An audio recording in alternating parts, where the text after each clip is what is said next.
S&D です。今日はレシーブで一歩が出るようになるためのコツと練習方法を紹介していきます。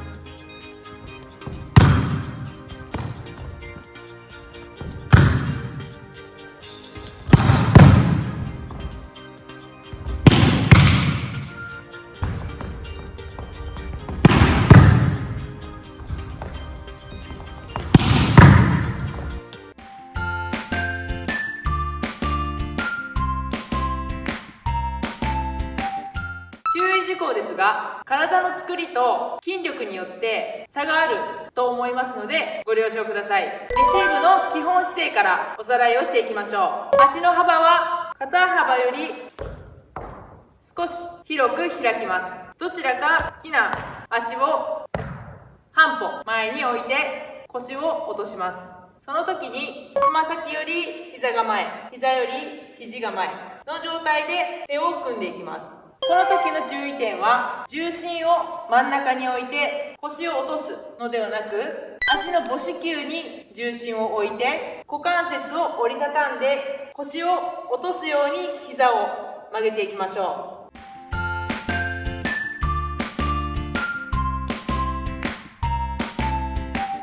ではここから一歩を出すコツについて解説していきます。人によってそれぞれ問題点が違うと思うので、今から3つのパターンを紹介しますので、どれか試してみて自分に合うやり方を見つけてください。まず1つ目は、構えた時に膝が内側に入ってしまう人に関しては、構えた時のつま先を少し広げていきましょう。膝が内側に入っていることで、一歩外に出したい時に膝を大きく動かさなければならないので、動きづらいと思います。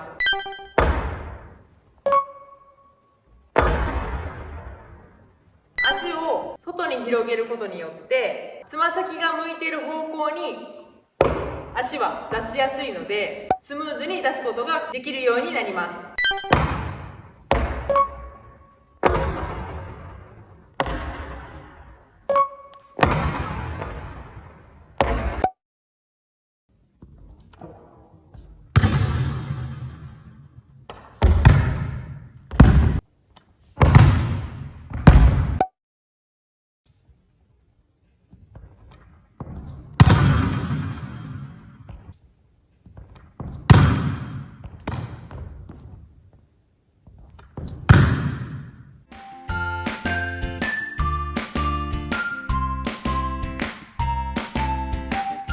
2つ目のパターンは、動く瞬間に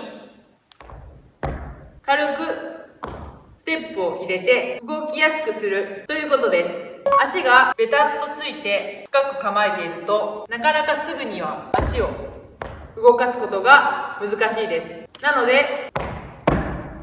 ジャンプをするわけではないのですが、床から離してふわっと着地しながら次の行動に行きやすくするということができます。注意点は、ジャンプをしたり強く着地したりするのではなく、足が浮くか浮かないかぐらい、着地も音が鳴るか鳴らないかぐらいの軽いステップを挟んでいきましょう。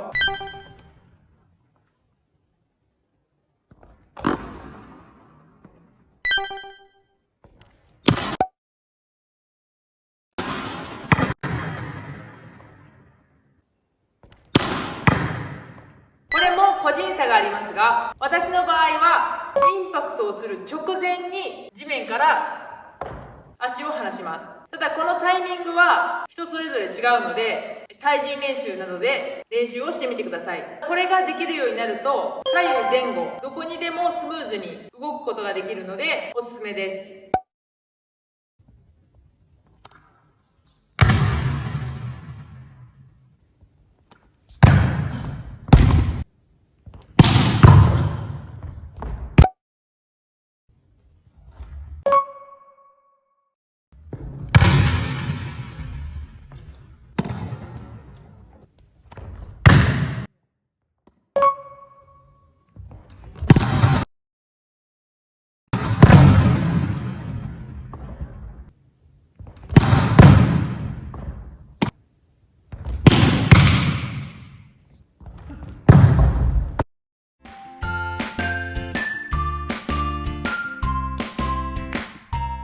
3つ目のパターンは、1つ目と2つ目が合わなかった人は、足を小刻みに動かしてレシーブをするという方法もありま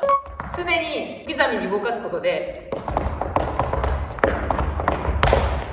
移動しやすくなるので、足の出し方がわからない人はこれをやってみてもいいと思います。足が出ない原因の一つに、床にべったりと足をつけてしまうということと、床にべったりと足をついて体重が前重心ではなく体の真ん中にあることで動きづらいということがあります。なので、少しかかとを上げながらこのステップを入れることによって重心は自然に前に行きますし、足を常に動かしていることで体重移動がスムーズにできます。